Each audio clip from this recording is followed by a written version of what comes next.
Okay, hey everyone, welcome to the Tellor Core Chat, July 7th, 2020, 7/7.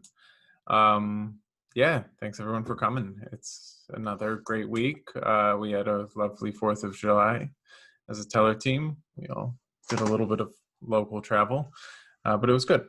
As far as just some quick announcements, the first thing, we have always minor announcements, not small, but the the Tellor miners. Yes. So we're doing an upgrade to enable some more pools to be built on it a little bit quicker. We created a stratum implementation, and we'll be merging that. Basically, if you're not a miner, this will not affect you. And if you are solo mining, this will also not affect you. If you are running a mining pool and you are currently using the current Tellor miner to implement that pool, this may affect you.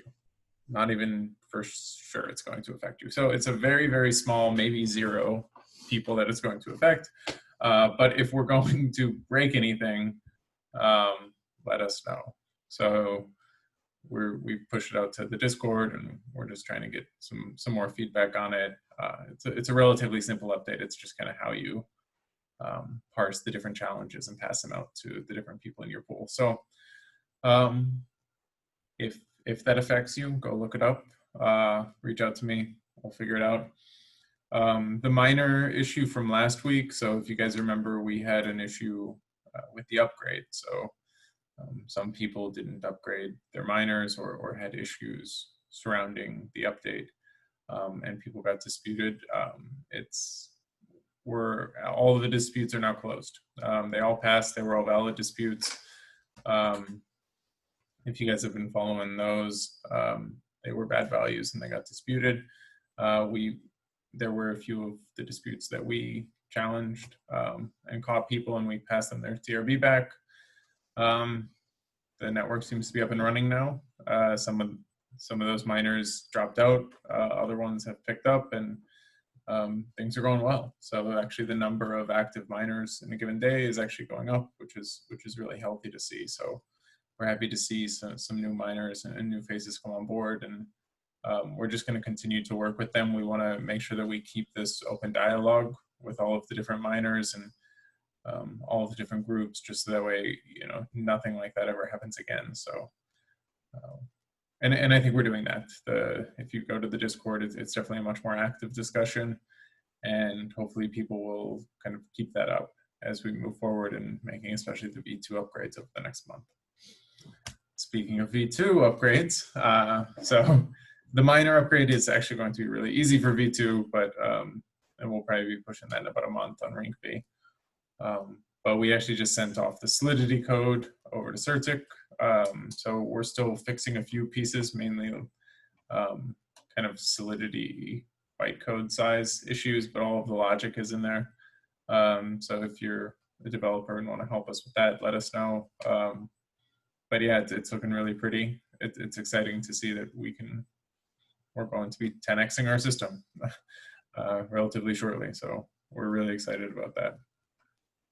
Some other last kind of announcements. So the last thing for what dev-wise, we're doing some more using Tellor upgrades, making it easier, fixing some bugs, writing some tests, upgrading the sample using Tellor. So we're making it easier for everyone to use. And we just finished up the Chain Runner hackathon over at ETH India. And we had 4 submissions of people who were building on Tellor, which was super exciting.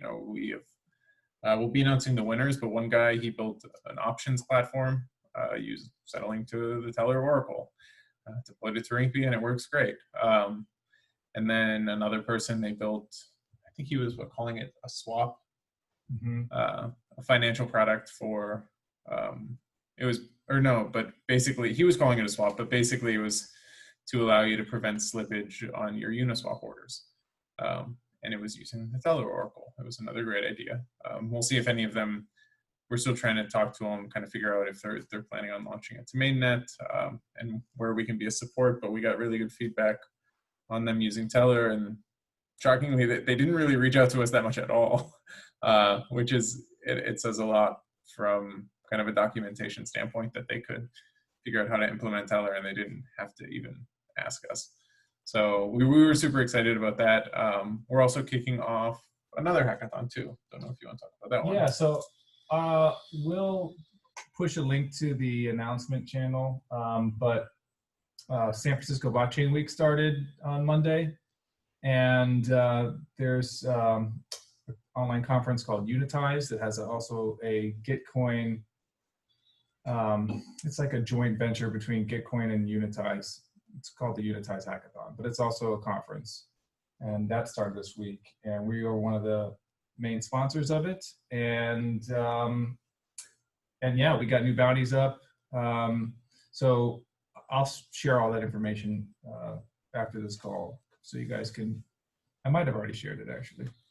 Anyway, either way, it's a really cool event. There's some good speakers, including this guy tomorrow. I think 12:30 p.m. Eastern. Yeah, is your slot. It's a demo on how to use Tellor because it's a hackathon. So if you want really spicy content, this is not it. But yeah, I find that spicy. Well, there is a really good one. So I was on an Oracle's panel yesterday, but I think it gets posted sometime today. Oh, that's right. Later tonight. So we'll be tweeting that out. I was on this with IOV Labs. They had me on as an Oracle's expert with a few other people, and we just kind of talk about Oracles for an hour. There were 5 of us. So there's some good takes in that one. I recommend. If you just kind of want to know about the Oracle space in general, you know, there's some talk like enterprises and what are the purpose of blockchains, and those are always fun conversations. So, yeah, and then we have any other speeches? I think that's it. Yeah, that should be it for. I'm sure we'll come up with more. We always schedule these things like 3 days in advance, so might be pushing more up. Yeah. But yeah, and now I guess we can just kind of move on to the questions. Kind of like I said, it should be a pretty standard AMA/Tellor Core Chat today. And by the way, thanks for always being so consistent. I feel like you know, every week I'm waiting for these AMA questions to just get thinner and thinner, but you guys continue to be interested in doing these every week, and we always have I feel like it's always 24 questions.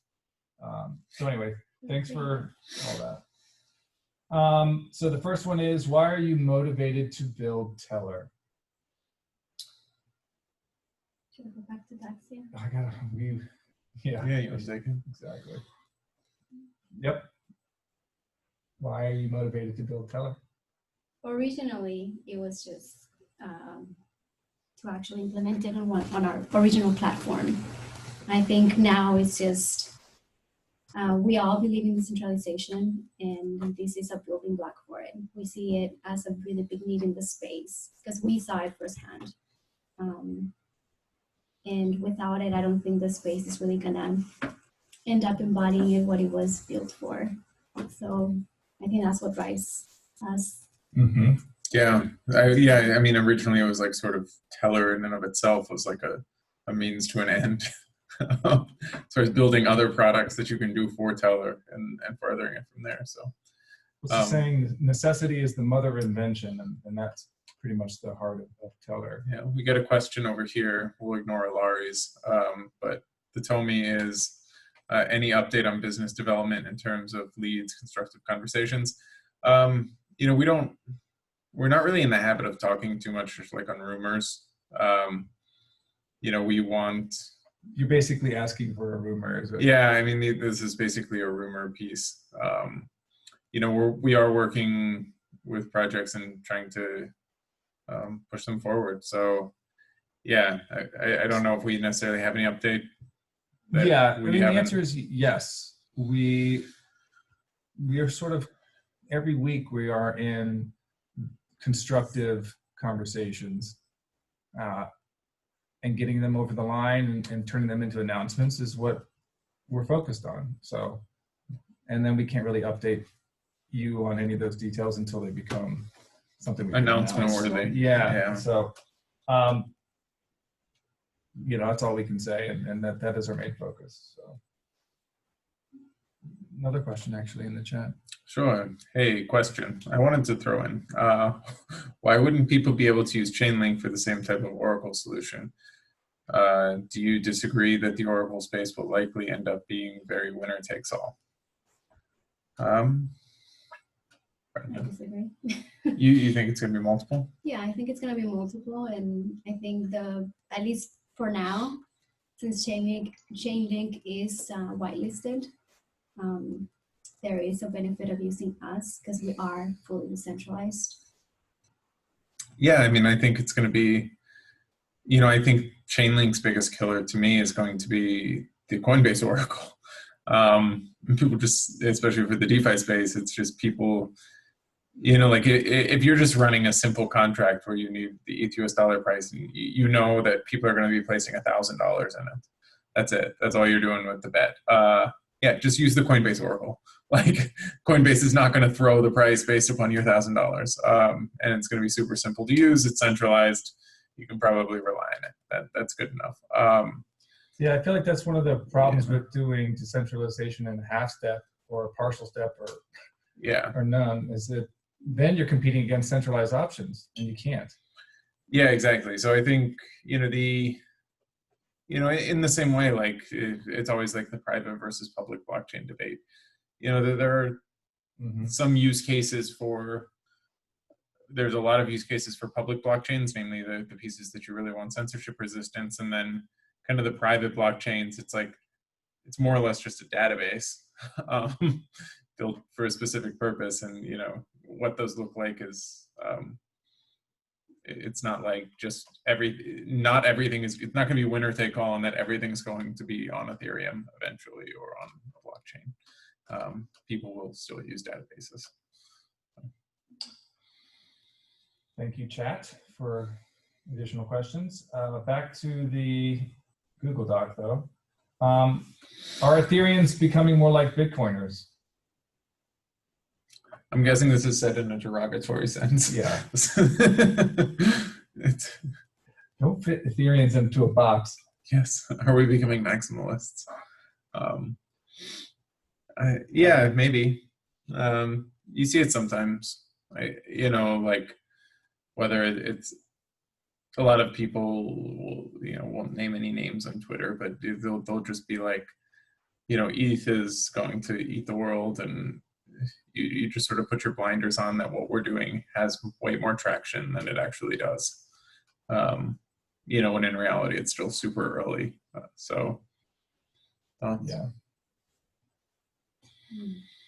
Yeah, so just be honest about it. Like ETH has some serious limitations, and so as long as I think Ethereum, especially the leaders, I like, as far as they're usually pretty honest and open about a lot of it.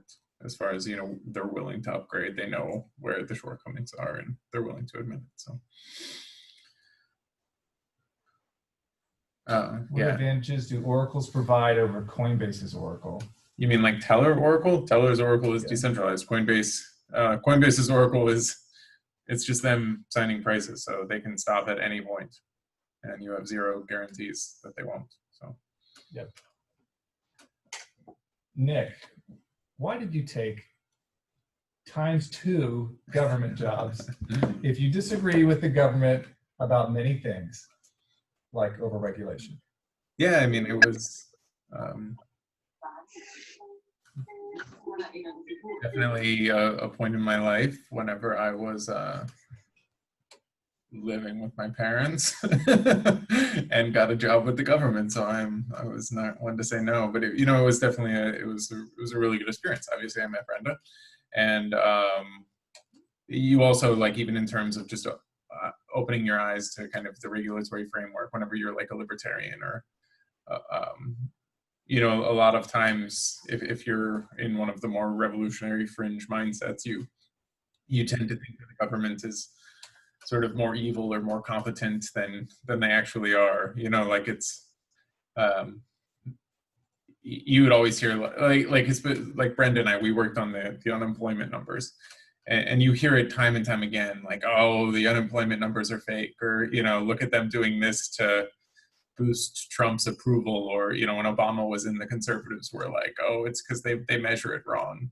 And it's just, it was ridiculous. Like, of course, they're not doing it. We were running a survey, like, and we were like, none of the people there cared at all who was president. You're just running a survey, and, you know, seeing it from the inside, you just, it was cool to see that, you know, how people were like, the talking heads who would say bad things about it, like, just kept going on, and it was completely false. So it gives you kind of some grounding. So makes you check twice. So yeah. Lots of questions coming through the chat. Biggest obstacle for Tellor team between engineering, biz dev, market cap?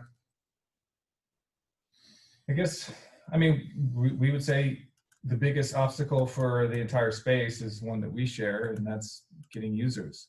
And so educating users and educating the users on the difference between being an efficient dApp and a decentralized dApp, because it's just going to be, at this point, it's just less efficient, and a lot of people just like that. So I don't know, my view is education. Yeah. Yeah, I mean, it's, you know, I like to still think like it's so early that we're not competing against other Oracle projects, really. Like, you know, we want the whole space to grow, and we want the whole industry to grow. So whenever you're looking at like what's the biggest obstacle in the future, you know, like if all coins, if crypto if we have the mass adoption and Ethereum scales, and DeFi becomes really a thing where people are using it how it's supposed to be used, like privacy features become more abundant, and gas costs go down, and everyone's using it, like Tellor's going, you know, like we're set up prime to really succeed. Like the biggest problems with, you know, crypto space in general is you get like hyper focused in these little communities, and it's all like, well, it's you versus Chainlink versus Band, and you guys are all, we're fighting it, eking out, and if we gain in market cap, they lose in market cap, and it's this weird, you know, mindset that pushes everything backwards. You know, we want to, like, we're all of us together are solving engineering problems and moving forward, and I think the whole space is figuring out engineering problems as we go, and, you know, I feel confident in moving forward with it. But yeah, biz dev is probably the answer, but as like a crypto community as a whole. Yes, exactly. So this is a good one. Given that Tellor wants to move away from a model of exchange prices towards general crypto price, how will disputes work when there are significant spreads for a given crypto price between exchanges at any given time? What would the right answer be in this case? that's what you can't like say there's a right answer. The right answer is what the Tellor community decides is the right answer. Mm-hmm. So, you know, honestly, like the way that I would see it playing out would be in the future when Tellor is mass adopted, you know, everyone's voting on disputes and things like that. I don't know, to me it would be like, people would be like, the miner who submitted the value would probably post like, hey, this is where I got it from, you know, on the Discord or the Telegram, like it was a good price. Like, you know, the price just moved significantly within the time. I apologize. Something like that. And then people would be like, oh yeah, he was honest and pulling legit prices. You can check, and people wouldn't dispute him. So they would vote too. Yeah. You know, but if it would look like, if we'd be like, well, he says this, but then you look at the exchange data and it doesn't match up. So, yeah. And then he kind of had to follow up, how would the team vote if someone disputed? And the disputed value was the price that was significantly lower or higher than the average. You know, I don't necessarily care if it's lower or higher than the average. It's just, did you query valid APIs and get, you know, like, could this have theoretically been a good price? Like, I would vote against it. You know, I'd say like, no, he was being an honest miner, you know? I think like, yeah, that would be all I would want. Like if he you know, if we're looking for the price of Bitcoin and you're only querying at some super tiny exchange whenever everyone else is querying at 20 different exchanges and finding the median, we'd be like, what are you doing? You know, that might be the only case where it might be tough. But I think the one thing we do want to move to as well with the miner is we want to have kind of a peer-to-peer network that we're working on creating, to where miners can even pass data back and forth, so you can check with the network before you submit. Like, am I close to where the rest of you guys are? And that would solve a lot of that. Yeah. How does Tellor think about privacy? Enterprises value confidentiality. I know Chainlink has released an academic paper on mixicals. Any idea how Tellor will do privacy? No, we're not really going after enterprises. Yeah, I mean, I guess we focus on pushing data that's public to chain.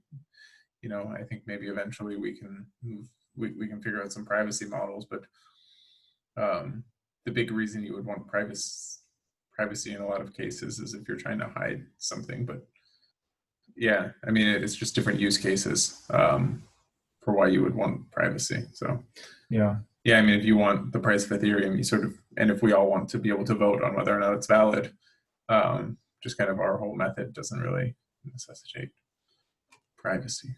So. All right, jumping back to the document here. Do you own stocks?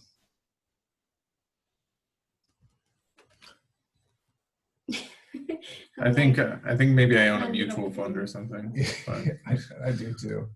Yeah. I started a Roth IRA that I never really did anything with. Look at you, Mr. Grown Up. I know.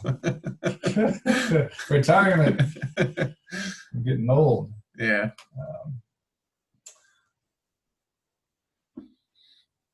Next one. Why do you only focus on DeFi? Will it be really huge? Well, this kind of ties into another question. I think Tellor focused on DeFi because we came from a DeFi project, the derivatives protocol. And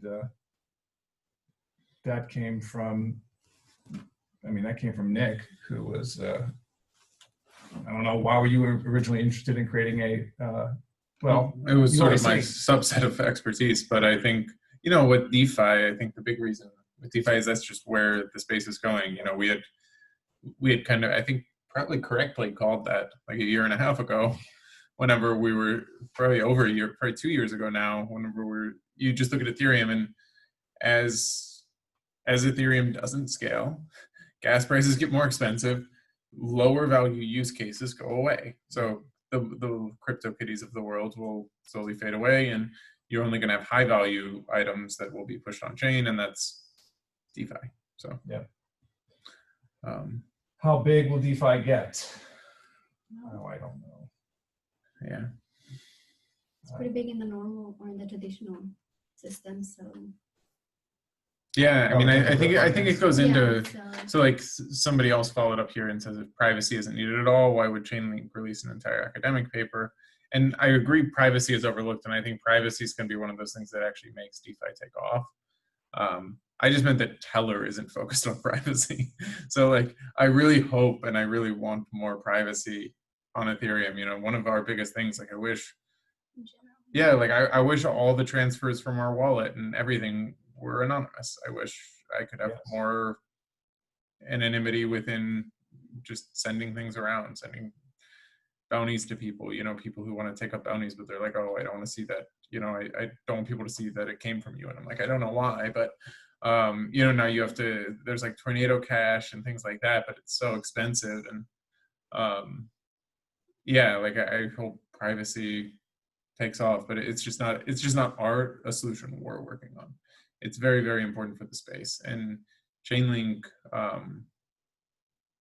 yeah, why Chainlink does a lot of things I will not speak to. Yes. Some projects start with a product and add a token later. Other projects have a token from the very beginning. Do you think one route is better than the other? I think if the token is necessary, then it doesn't matter. If you're just forcing a token in there, then Yeah. I just don't see if it worked from the beginning without a token, why would you enter a token? Well, it's like the Like compound. compound, just Oh, to, okay. You know, and I think so. That's like the one that should never be allowed is where you issue a token and then launch a product later. yes. That one we can all agree that sucks. You know, the people who usually, like, if you launch a token with it, that's good if you need it. And then usually even launching a token later. So the idea with these is like the people, whether it's UMA or a compound, is that you have these governance tokens which govern these protocols. And I honestly don't think governance protocols in these sense, I don't think they're necessary, the tokens. Because to me, when you have a token, you're looking at creating like sort of a self-sustaining economy around something, usually. Like with compound, you're basically just issuing a security to govern this. It's like equity with zero rights. It doesn't, you know, it doesn't make any sense. Like if you want to upgrade compound, just deploy a new contract and tell users, hey, can you go use this new address? It's fine. Now, yeah, I mean, there's some cool things you can do with it if you do it that way, I guess. You can raise a whole bunch of money and subsidize users. So that's always cool, I guess. Who am I to say? But yeah, I mean, I if people want to play around with it, go for it. But I think the biggest pieces would just be don't invest in a lot of these and don't think you have any rights, because it's not equity. It's valueless.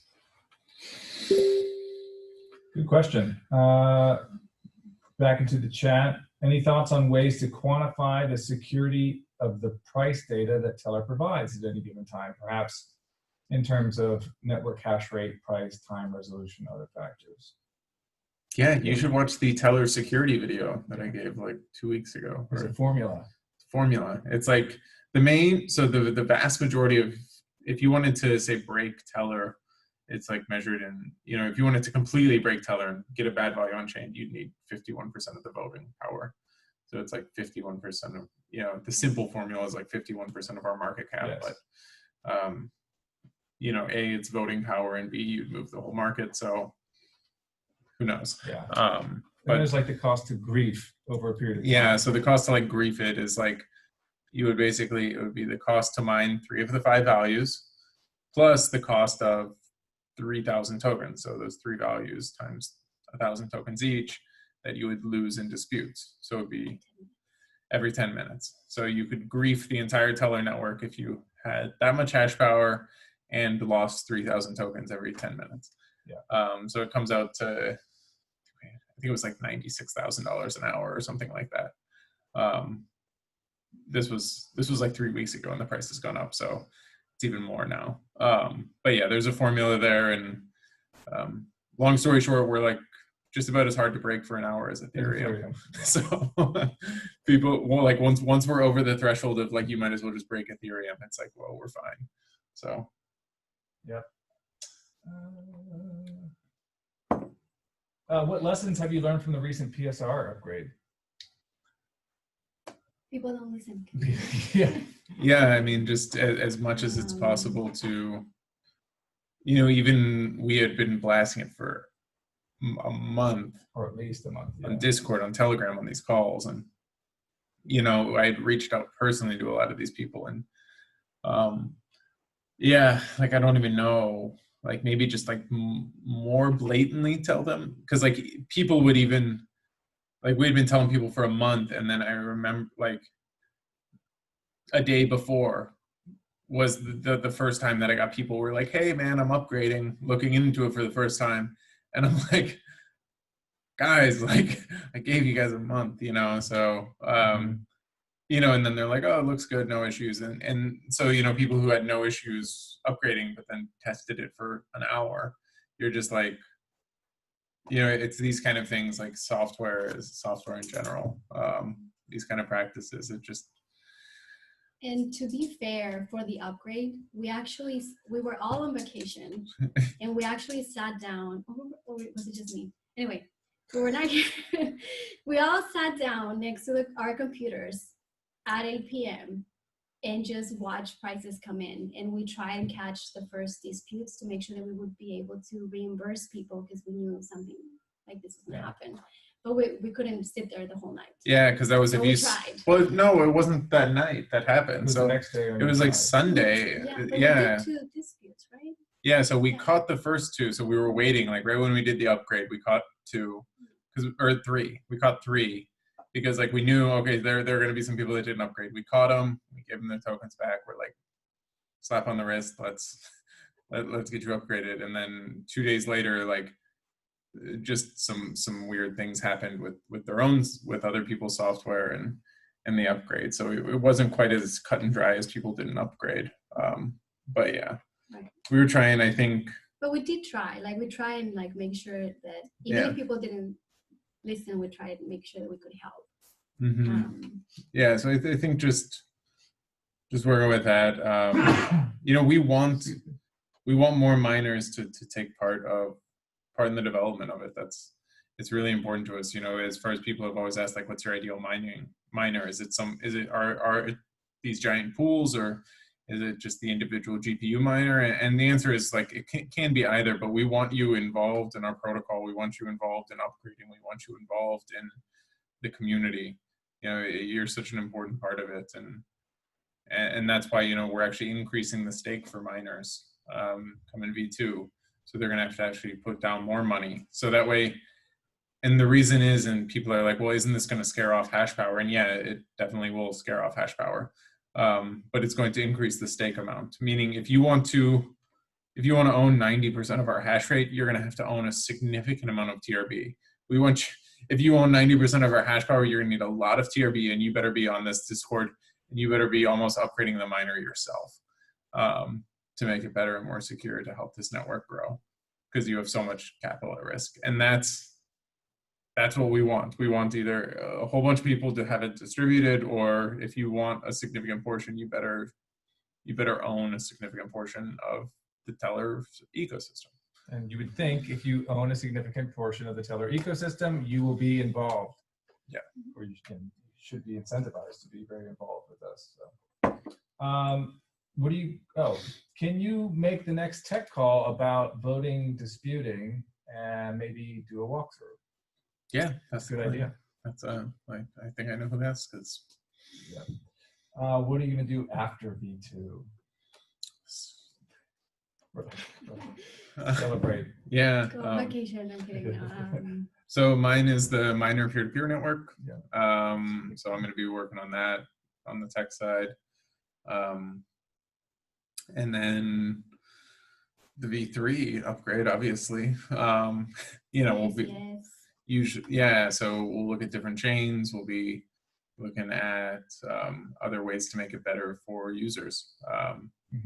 You know, that's definitely all we want to do, whether or not we need different front ends, whether or not it's more active engagement with users and building on them. You know, whenever, even as of now, you know, as users come to us, we want to be as hands-on in these projects as possible, because we want to make them successful. Yep. Yeah, hopefully after V2, we're going to be getting a lot of user feedback and all this stuff, collecting information that will later inform what V3 would be. Do you have a favorite comedian?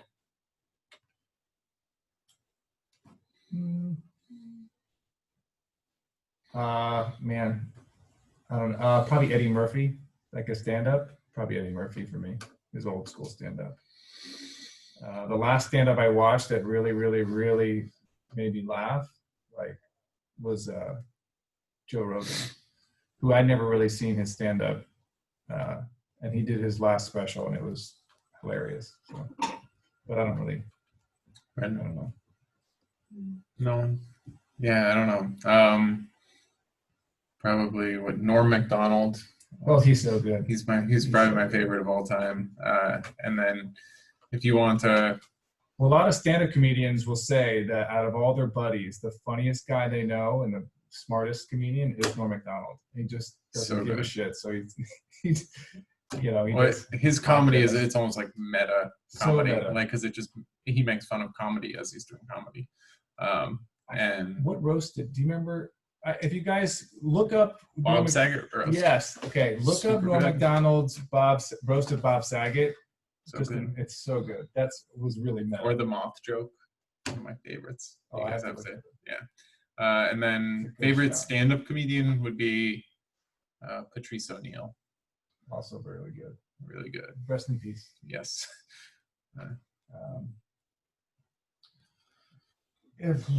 Are you aware of the new model of Oracle pools designed by Emergo, which is the Cardano arm of Cardano?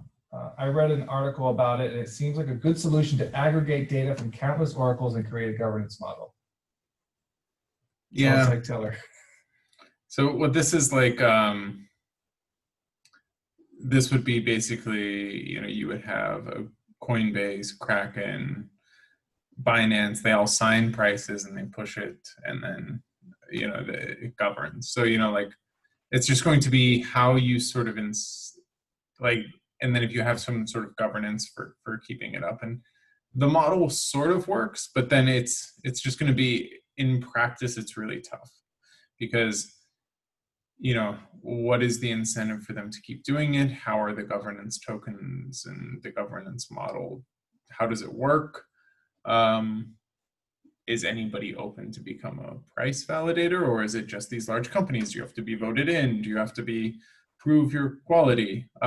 You know, because it could very easily turn into the 12 biggest crypto exchanges signing prices and doing this. And, you know, as we all know, like, anytime you have a group of the largest things signing things, that's not decentralized in any way. That's just, you know, that was the model for LIBOR. It's doesn't work.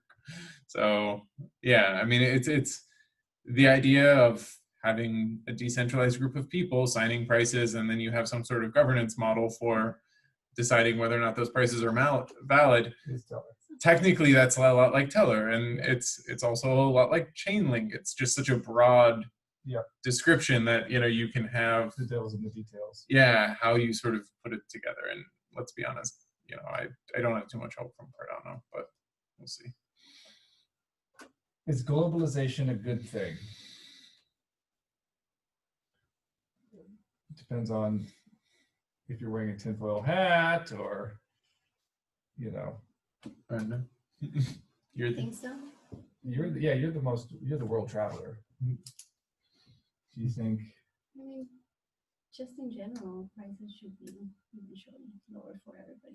Well, that's like, I think that went into my talk whenever I was on the Matic Masterclass. Like, globalization is good unless your job is, unless your job is sort of outsourced or ruined as a part of globalization. You know, if you're, like, globalization in general can be a good thing, but, you know, it's the devil's in the details again. You know, if you're a manufacturer at a plant that gets shipped overseas, you're probably not going to be too happy about globalization. So, you know, it depends also how you look at it. Is it like the overall well-being, or like the well-being of this one particular? Yeah, exactly. Area? And in general, I think overall it should improve the standard of living, or that's the theory behind it. I don't know, but And how do you guys define globalization? Like, is it an ideology? Just more free movement of goods and because yeah. But I think it easily could start going into ideology. And it's generally easier for trading of goods than services, but well, and then you run into other, and you run into downfalls too. You know, like a lot of, if you guys followed, like with COVID, you know, we've run into some issues where, like, now China manufactures all of our masks. So, like, globalization was good, but now, like, we need mask manufacturers here, not just overseas. And then, you know, so you still have, like, national interests at play as well. But there's interdependency. Right. Like, if we could all just be nice to each other, it would be different. Globalization's perfect, but, you know, sometimes sometimes the interdependency can lead to problems where, Yeah. you know, one dick ruins it for everyone. So. Yeah. I think we need to, as a society, move beyond. I don't think we could have a really globalized society until we all sort of create a sense of unity amongst all humans, despite your race or nationality and things like that. I don't think that's going to happen until aliens land. Exactly. All right, next question. What is Nix Future Proof talk going to be? The Dystopia Labs event. Did we decide? Yeah. We did decide. It got pushed back, by the way. I think. Oh, I don't know yeah. if it's official. I think It might get pushed, so just. I think it just got pushed back a month. So we haven't decided? No, we did. We did. It's going to be called Bootstrapping Proof of Work Security, Thinking Through Mining Rewards and Crypto Economics. Oh yeah, yeah. So I'm going to be doing it on kind of inflationary rewards, different ways to incentivize validators in your network, not necessarily even miners, but so it'll be a fun one. Do you think burning half of tipped TRB can create significant difference in supply-demand dynamics? Hopefully. That's what we're going for. Yeah. Do you like Richard Stallman, the open source software pioneer? Sure. I think open source is good. No, I mean, it's like he's Stallman 2020. Yeah, I don't have enough knowledge to make a significant contribution to this question. Sorry. Great businesses first conquer a small niche and then expand to other areas. Do you agree? We've talked on this before. I think we do agree. That's what we kind of decided to do with oracles and DeFi. Mm-hmm. How, as a team, do you handle disagreements? We spar. Arm wrestling. Yeah, totally. No, I mean, we try and talk it out. Like, you know, we're all generally more mature, I'd like to say. You know, we can sit down and have some tough conversations with each other. So it's one of those things, like, we have hurt each other's feelings, but we try not to hurt each other's feelings. But you know, like, as whenever you're running a business together, especially, you do really become, it's like a family or great friends. So you still have to have hard conversations every once in a while. So it's always tough, but just kind of being able to do it is it's something I think we can do. So. But that's the answer. It's like, the way to handle disagreements is just to have hard conversations. And I think a lot of coworkers or business partners or even friends just aren't comfortable with having hard conversations, and that's a culture problem. And so we established early on, we don't have many of them, but we got a couple out of the way early, and then you sort of know that if anything ever comes up, that we could get through it. Yeah. Okay, just 6 more small ones here. How many things can be decentralized?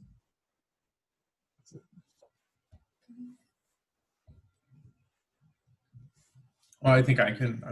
How many things can be? I'm trying to think. Like, 42. I was going to say 41. Yeah, no, you know, I think the biggest things about what you can decentralize, it's whenever you think of what you can decentralize, it's things that are bearer assets. So whenever a bearer asset is something where you don't have your name and identity tied to it. If your name and identity is tied to it, then it's likely tied to a physical good, for instance. So like, you know, like some people have talked about, can you actually decentralize like the ownership of a car? Like, no, like it doesn't make any sense. Whoever has the keys to the car owns that car. Like, what the blockchain says doesn't matter if you grab those keys and you drive away with it. So, you know, like, it's not the digital asset of the car it's not really a bearer asset in that sense. Whereas, you know, like a Tellor token, like if you lose the key and somebody else gets it, like it's gone, it's theirs. So things where those with things that you can think of where there is no recourse. Those are the things that I really see being decentralized. So, yeah, what those like financial assets can be bearer assets. The United States and the centralized governments have made them not bearer assets to where they can sort of revoke privileges and push them back to people. But I think a lot of times, you know, like with cash, people want the bearer asset piece of it to where it's irrevocable. So I think hope that answers that. Is DeFi the trend of this crypto cycle? I mean, I think we touched on it. Nick just mentioned it earlier. I think maybe we don't really view it as much of a trend as it's given the constraints of blockchain, it's the best use case for it. So of course that would end up trending. yeah. So, but not like your typical, it's not like a fad. Like, you know, I guess NFTs, there was a trend or a fad for NFTs for a while. Anyway, should antitrust be used against the big tech monopolies? I think they should break them up. I do. Yeah, Conglomerates and stuff, I don't think are any good. I think we should destroy Disney. I think Colin Kaepernick's going to destroy Disney. What's the topic of the next Medium piece? I think that probably the very next one will be the dispute center, and yeah, I think we're gonna partner that with the Tech Talk. So we're doing like a hodler's to-do list. So then you can, like, what Tellor token holders can do. So you can vote, you can dispute, things that you can monitor, things that you can help us out with, introductions to projects, what you can do if you're a developer. You know, that I think that's just a simple piece that we want to write, and then we're still trying to decide what the next sort of more academic piece we want to do is. Is the current TRB liquidity enough to fully finance the team? Yeah, we're doing good. We're not having an issue, you know, selling the dev share we need to sell to pay the bills. The liquidity is there. I mean, people who don't say there's liquidity just are afraid of moving the price by 5 cents. Yeah, like it's not bad. Yep.